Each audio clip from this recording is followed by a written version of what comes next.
আচ্ছা, তোমাদের মনে পড়ে কয়েকদিন আগেই আমার নিজের হাতে লাগানো শখের নয়নতারা ফুলের ওপর একটা ভিডিও তোমাদের সাথে শেয়ার করেছিলাম, আর সেই ভিডিওটা তোমাদের কাছেও প্রচুর ভালোবাসা পেয়েছিল। তোমরা অনেকেই আমার থেকে ওই সেটটা নিতেও চেয়েছিলে, কিন্তু তখন যেহেতু আমি কোনো প্রোডাক্টই সেল করতাম না, তাই তোমাদের আবদার তখন রাখতে পারিনি। কিন্তু ইদানিং আমি ভাবছিলাম তোমরা যারা আমার কাছ থেকে প্রোডাক্ট নিতে চাও, আমি প্রোডাক্ট সেল করব।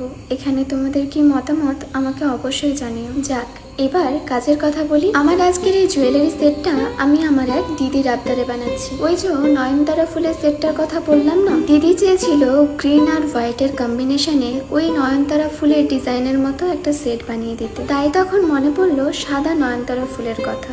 তার সৌন্দর্য তো কম কিছু নয়, তাই আগের সেটে কোনো পাতা না থাকলেও এই সেটে আমি পাতা অ্যাড করেছি গ্রিন আর হোয়াইটের কম্বিনেশন বজায় রাখার জন্য। কিন্তু দুঃখের বিষয় একটা, পুরো কাজটা কমপ্লিট করার পর লাস্ট ভিডিও শ্যুটটা আমি নিতে পারি শুধুমাত্র আমার এই ভুলো মনটার কারণে। কিন্তু লাস্টে দিদির পাঠানো একটা ক্লিপ অ্যাড করেছি। জানিও আজকে সেটটা তোমাদের কেমন লাগলো।